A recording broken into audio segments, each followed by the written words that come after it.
주보에 나와 있는 것처럼 오늘은 교회력으로 대림절 세 번째 주일입니다.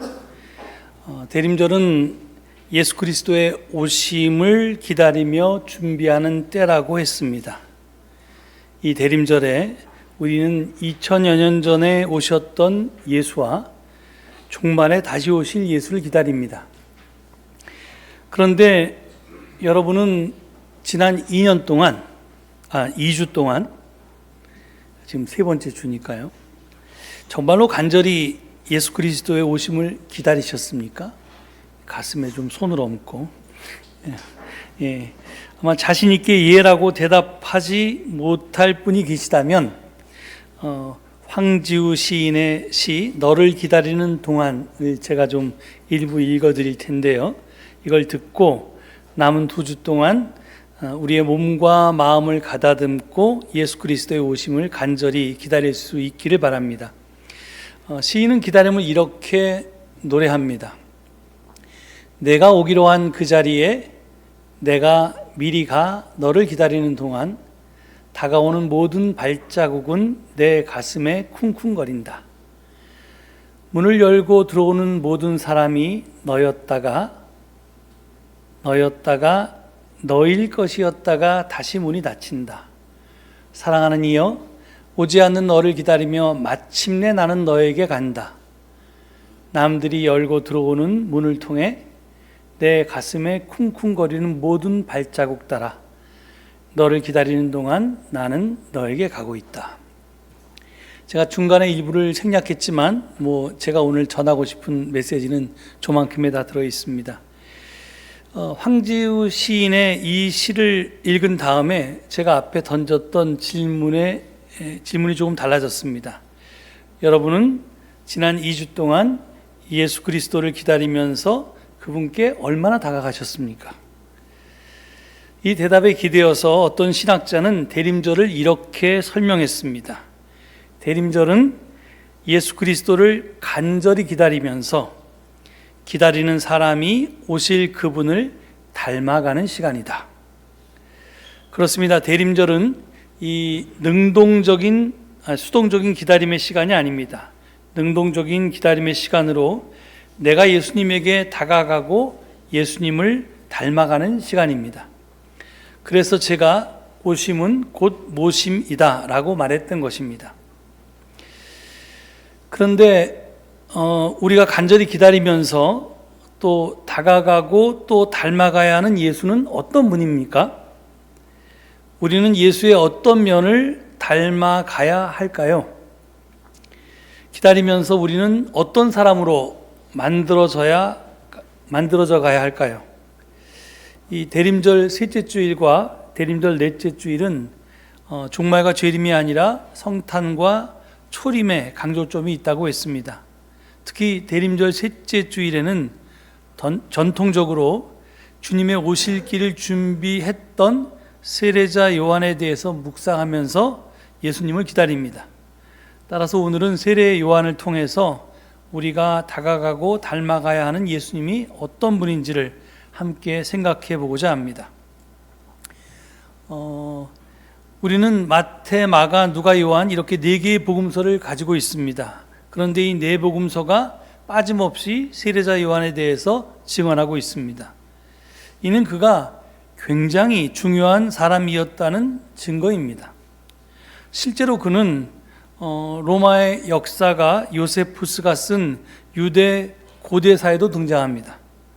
요세푸스는 그를 민중의 존경과 정치적 위험 때문에 헤롯 안티파스에게 처형당한 인물로 소개합니다.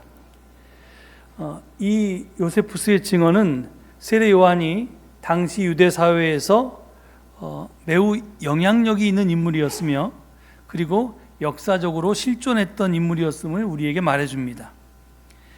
특별히 오늘 본문이 속해 있는 마태복음서 3장 서두는 요한을 이렇게 소개합니다. 그 무렵에 세례자 요한이 나타나서 유대 광야에서 선포하여 말하기를 회개하여라 하늘나라가 가까이 왔다 하였다. 이 말은 사실은 4복음서 중에서 마태복음밖에 없는데요. 저 회개하여라 하늘나라가 가까이 왔다라고 하는 세례자 요한의 메시지는 놀랍게도 예수의 메시지와 단 한 글자도 다르지 않습니다. 물론 우리는 때가 찼다, 하나님 나라가 가까이 왔다, 회개하고 복음을 믿으라, 뭐 이런 식의 이제 마가복음식 예수님의 메시지를 익숙해져 있는데, 마태복음은 그렇지 않습니다. 마태복음은 이 다음 슬라이드를 보면요, 4장 12절 17절에 이렇게 돼 있습니다.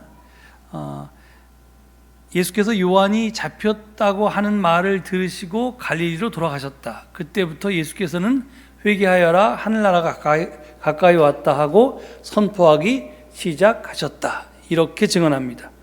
그러니까 지금 하나님 나라를 마태는 하나님이라는 이름을 부르는 것이 십계명에 따르면 그게 좀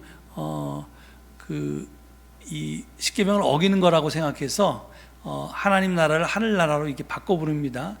그런데 지금 그것과 이제 순서가 바뀌었다는 것뿐이지, 회개하여라 하늘나라가 가까이 왔다라고 하는 메시지는 앞에서 세례 요한이 선포했던 메시지와 한 글자도 다르지 않고 똑같습니다. 세례 요한의 메시지가 예수님의 메시지와 똑같고요.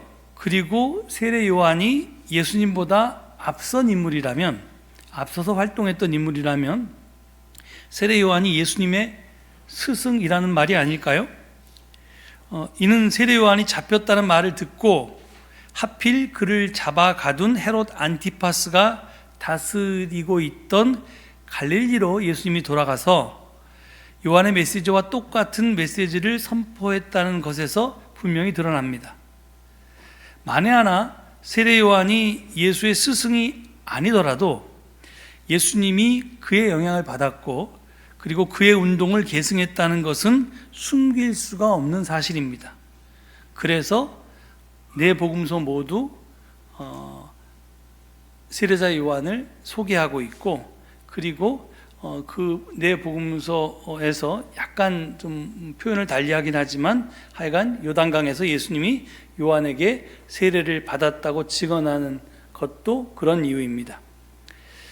아무튼 어느 날 요한이 유대 광야에 나타나서 회개하여라 하늘나라 가까이 왔다 하고 선포하고 그 회개의 증거로 세례를 받으라고 하자 많은 유대인이 그에게 열광했고요, 기꺼이 세례를 받았습니다. 그래서 지금 이 3장 5절 6절을 보면 그때 예루살렘과 온 유대와 요단강 부근 사람들이 다 요한에게로 나아가서 자기들의 죄를 고백하며 요단강에서 그에게 세례를 받았다, 이렇게 증언합니다. 사실 거기 제가 밑줄 친 부분, 예루살렘과 온 유대와 요단강 부근 사람들이 다, 몽땅 다 그런 뜻입니다. 요한에게 나아갔다는 말은 분명히 과장이겠지요. 그렇지만 적어도 이 표현은 세례 요한에 대한 사람들의 지지도가 아주 높았다는 것을 우리에게 짐작하게 합니다. 그래서 요세푸스는 민중의 존경과 정치적 위엄이라는 말로 그를 묘사했던 것입니다. 사람들이 그를 따랐고, 그리고 그렇게 따랐으니까 그 모인 군중들이 폭동을 일으킬까 봐 헤롯 안티파스가 무서워서 그를 잡아 가뒀다는 것입니다. 그런데 요한에게 열광하며 몰려온 무리 가운데는 일반 백성들을 포함해서 세리들, 헤롯 안티파스의 군인들, 나아가 유대 지도자인 바리새파 사람과 사두개파 사람들도 있었습니다. 그들에게 요한은 이렇게 말했습니다. 저게 좀 글자가 작네요. 제가 한번 읽어보겠습니다. 요한은 많은 바리새파 사람과 사두개파 사람들이 세례를 받으러 오는 것을 보고 그들에게 말하였다. 독사의 자식들아, 누가 너희에게 닥쳐올 징벌을 피하라고 일러주더냐? 회개에 알맞은 열매를 맺어라. 그리고 너희는 속으로 주제넘게 아브라함이 우리 조상이다 하고 말할 생각은 하지 말아라. 내가 너희에게 말한다. 하나님께서는 이 돌들로도 아브라함의 자손을 만드실 수 있다. 도끼를 이미 나무 뿌리에 갖다 놓았으니 좋은 열매를 맺지 않는 나무는 다 찍어서 불 속에 던지실 것이다. 자, 지금 이 본문에 등장하는 바리새파 사람들과 사두개파 사람들이 누굽니까? 당시에 백성들의 존경을 받던 유대교의 종교 지도자들이었습니다. 그런데 요한은 그들을 독사의 자식들이라고 부릅니다. 이게 좀 굉장히 좀 고급지게 표현된 욕인데, 이게 성경에는 저렇게 멋지게 표현되어 있지만 사실 유대교의 문화에서 보면 뭐 거의 쌍욕에 가깝습니다. 왜냐하면 여러분 잘 아시는 것처럼 창세기에서 뱀이 유혹해서 인간이 타락을 했다고, 그래서 낙원에서 쫓겨났다고 알고 있잖아요. 그런데 그 뱀 중에 독사니까 얼마나 믿겠어요. 그래서 유대인들이 뱀을 굉장히 싫어했는데, 그 뱀 중에서도 독사고, 이 독사의 자녀들아, 자식들아 이렇게 얘기하니까 이게 이제 굉장히 심한 욕입니다. 근데 요한은 그들을 그렇게 부르면서 도끼를 이미 나무 뿌리에 갖다 놓았다고 말합니다. 이는 심판의 때가 다급히 올 것임을 강도 높게 경고하고 있는 말입니다. 보통 나무를 자를 때는 뿌리까지 파내지 않습니다. 그냥 밑둥을 잘라냅니다. 그러니까 도끼가 나무 뿌리에 닿았다는 것은 그 나무 자체를 제거하겠다는 그런 뜻입니다. 그 나무는 열매를 맺지 못하기에 잘라내어서 그대로 불에 던져질 것입니다. 근데 마태복음의 증언은 지금 여기서 끝나는데요. 누가복음서에는, 마태복음서에는 없는 다음과 같은 증언이 좀 이어집니다. 누가복음서 3장 10절 이하의 말씀입니다. 우리가 요한에게 물었다. 그러면 우리는 무엇을 해야 합니까? 요한이 그들에게 대답하였다. 속옷 2벌 가진 사람은 없는 사람에게 나누어 주고 먹을 것을 가진 사람도 그렇게 하여라. 세리들도 세례를 받으러 와서 그에게 물었다. 선생님, 우리는 무엇을 해야 하겠습니까? 요한은 그들에게 대답하였다. 너희에게 정해준 것보다 더 받지 말아라. 또 군인들도 그에게 물었다. 그러면 우리들은 무엇을 해야 하겠습니까? 요한이 그들에게 대답하였다. 아무에게도 협박하여 억지로 빼앗거나 거짓 고소를 하여 빼앗거나 속여서 빼앗지 말고 너희의 봉급으로 만족하게 여겨라. 앞에서 세례 요한이 회개하라, 하늘나라가 가까이 왔다고 외쳤다고 했습니다. 그리고 바리새파 사람들과 사두개파 사람들에게 회개에 알맞은 열매를 맺으라고 했다고 했습니다. 특별히 아브라함이 우리 조상이다 라고 하지 말라고 했습니다. 즉 선민의식, 즉 유대인의 기득권을 버리라는 뜻입니다. 저들에게 필요한 것은 회개에 알맞은 또는 회개에 합당한 열매, 즉 선행을 베푸는 것이었습니다. 그러니까 그런 아브라함의 후손이라는 것에 기대어서 요행을 바라지 말고 똑바로 살아라 이런 말이죠. 그런데 누가복음서에서는 그 선행이 무엇인지를 우리에게 구체적으로 제시하고 있습니다. 먼저 속옷 2벌 가진 사람은 없는 사람에게 나누어 주고요, 먹을 것을 가진 사람도 그렇게 하라고 말합니다. 세리는 정해진 것보다 더 받지 말라고 합니다. 그리고 군인은 아무에게도 협박하여 억지로 빼앗거나 거짓 고소를 하여 빼앗거나 속여서 빼앗지 말고 너희의 봉급으로 만족하라고 합니다. 여러분, 지금까지 이야기를 듣고 요한의 세례운동이 뭐라고 생각하십니까? 그 초점이 어디에 있다고 생각하십니까? 그 답은 임박한 종말과 심판입니다.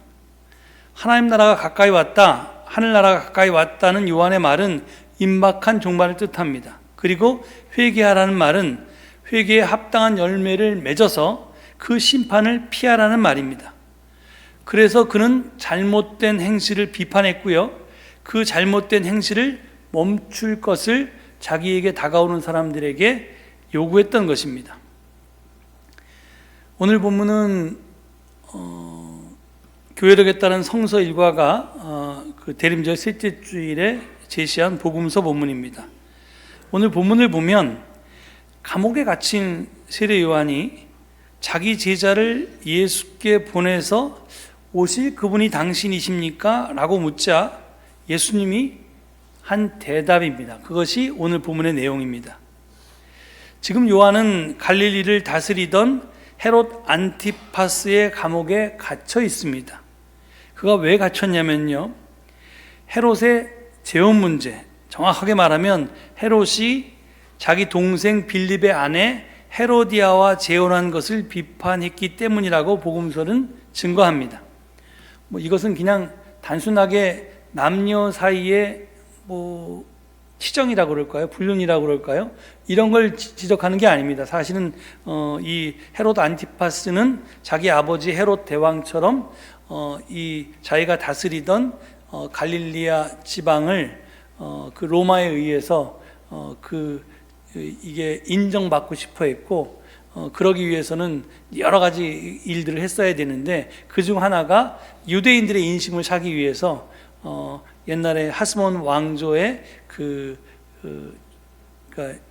이 딸이죠. 그러니까 헤로디아가 이제 그 왕조의 마지막 왕의 이제 딸이거든요. 그러니까 그 공주를 자기 와이프로 맞아가지고 이제 유대인들의 환심을 살려고 한 행동이었습니다.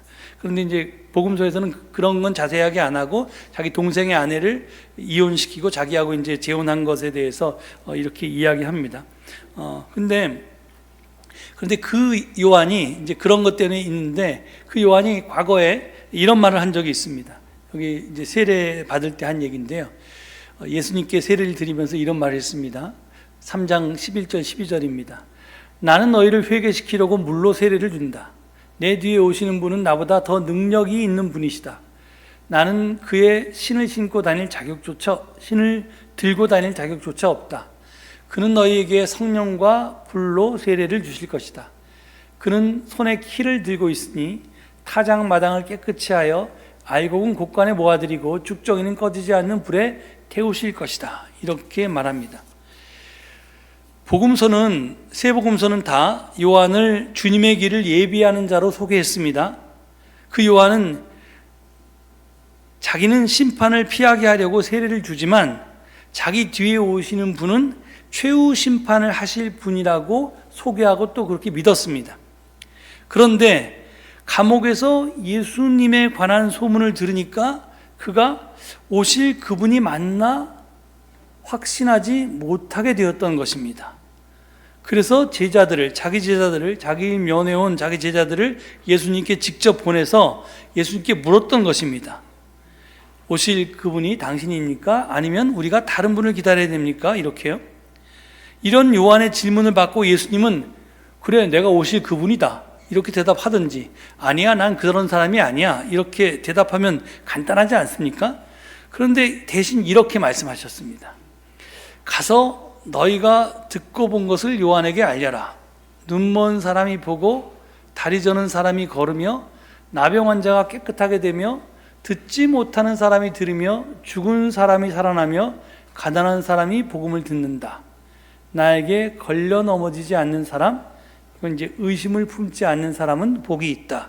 이렇게 답하셨습니다. 여러분, 이 예수님의 대답을 어떻게 생각하세요? 이 동문서답일까요? 아니면 우문현답일까요? 알쏭달쏭하시죠? 제가 이 질문을 바꿔서 다시 물어볼까요? 여러분은 이 대림절에 어떤 분을 기다리고 계십니까? 요한이 기다렸던 그분을 여러분도 기다리십니까? 아니면 예수님이 대답한 그분을 여러분은 기다리고 계십니까?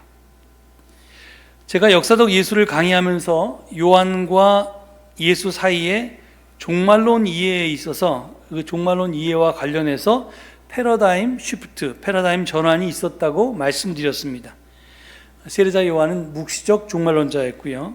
거기에 비해서 예수님은 이제껏 유대 사회에서 해석한 적이 없었던 협력적 종말론이라고 하는 것으로 그 종말론을 다르게 해석했습니다. 이 묵시적 종말론에서 협력적 종말론으로의 전환이 바로 이 패러다임 전환입니다.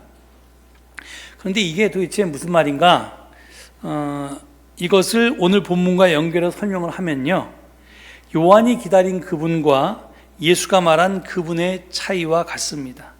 또 다르게 표현하면요, 요한이 꿈꾼 세상과 예수가 꿈꾼 세상의 차이라고도 할 수 있겠습니다. 요한은 심판을 강조했다고 했습니다. 그리고 심판을 피하기 위한 회개를 사람들에게 요구했습니다. 그런데 요한이 요구한 회개 또는 회개에 합당한 열매가 무엇입니까?